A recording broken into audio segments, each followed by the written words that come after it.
Hey, it's your girl Rocqi, your revolutionary hippie from LifeIsRocqi.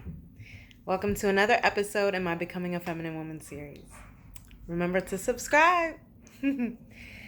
So today, I'm just really reflecting. I'm in these Black women Facebook groups, and it's really concerning with how a lot of the women think about men. Like, they don't care about the individual person. It's all about what he can do for them. It's about money, clout, and status.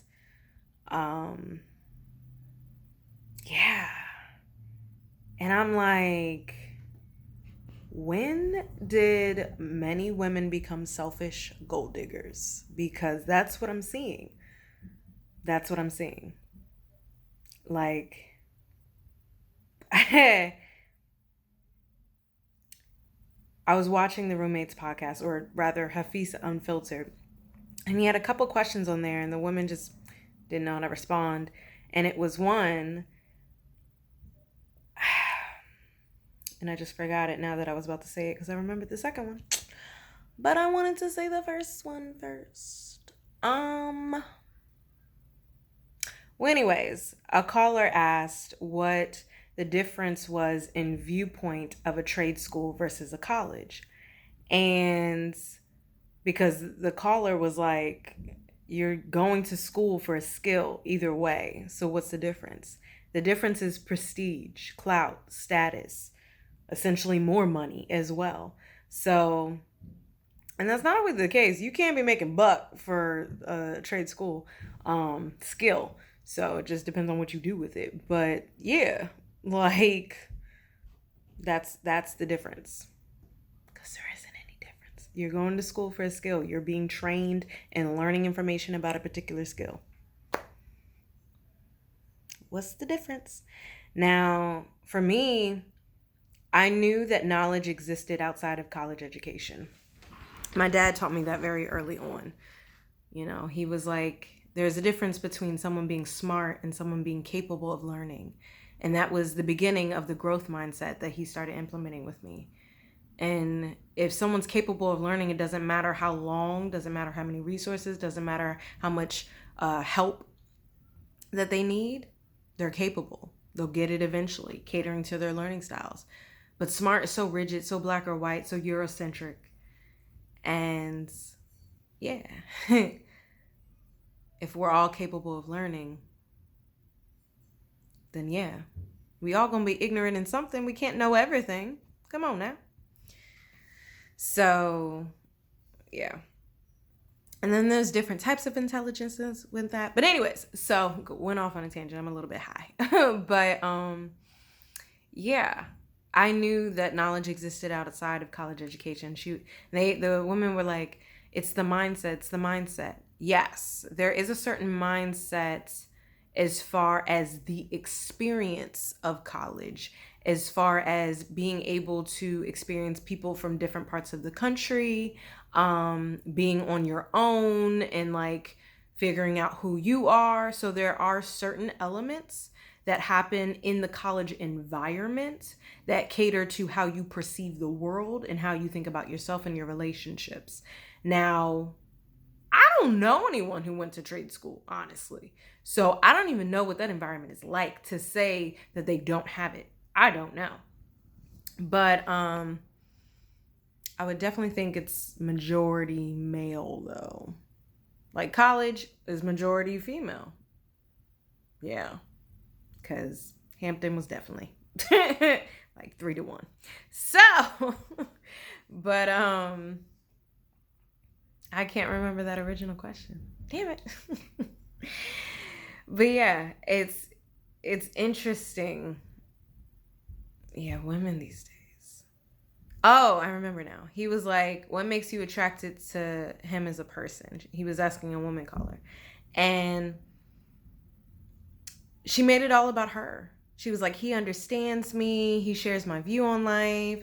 Da, da, da, da. And it was just like all about her and what he could do for her and what he adds for her.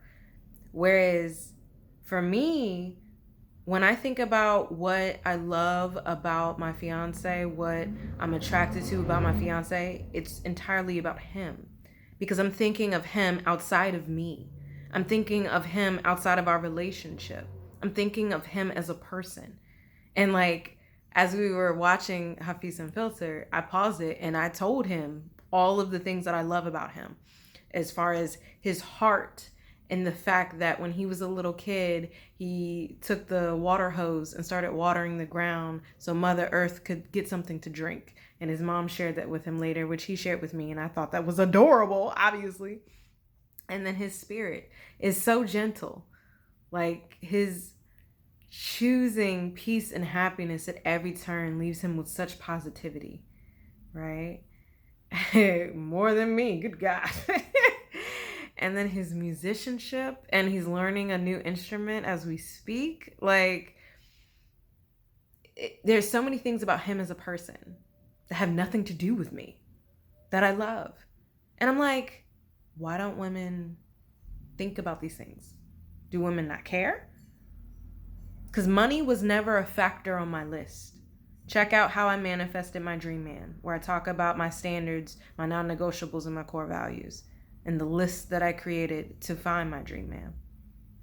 Because money wasn't on there, looks wasn't on there. But in summation, character and values were. And Hafiz be talking about that.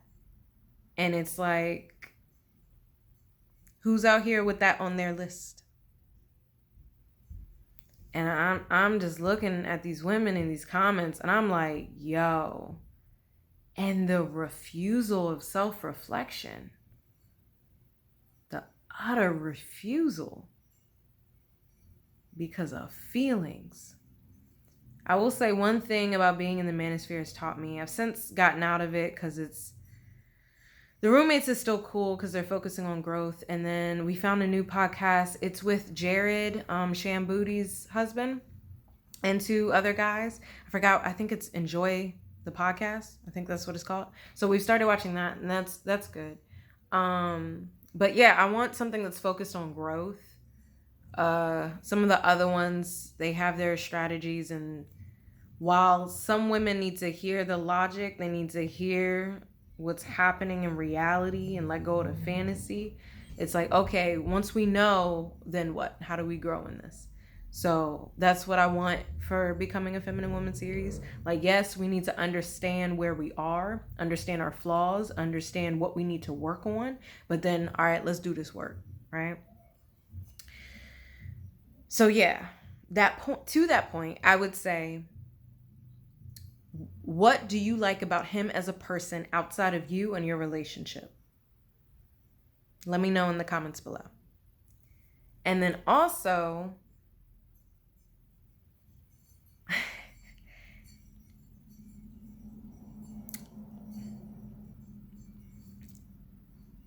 unless you're staying home with the children for the first 5 years of life and or homeschooling them, period, why does he have to make more than you? Because 50 plus 50 equals 100, right?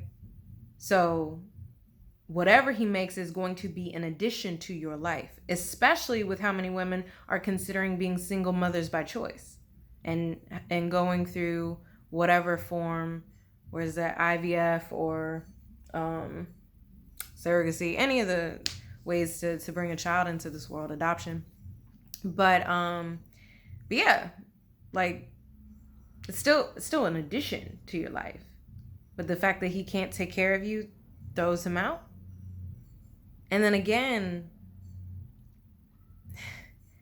this desire for luxury, but luxury not necessarily in rest nor experience, which I'm okay with, but a desire for the clout and status. It's like an advanced version of Jordans. And I never was on the Jordan train at all. The shoes were not that appealing to me. And the fact that they cost so much, the fact that people would be standing in line, the fact that people got hurt in those lines over some shoes, y'all, some shoes. That didn't make sense to me. And because Black women are dominating in education and career and businesses at this point in time, it's just like an advanced version of the desire of luxury. And there are definitely levels to this shit. But my fiance's coming home right now, so I'm gonna wrap this up. But remember to like, share, let me know your thoughts in the comments below, and subscribe. Peace and love.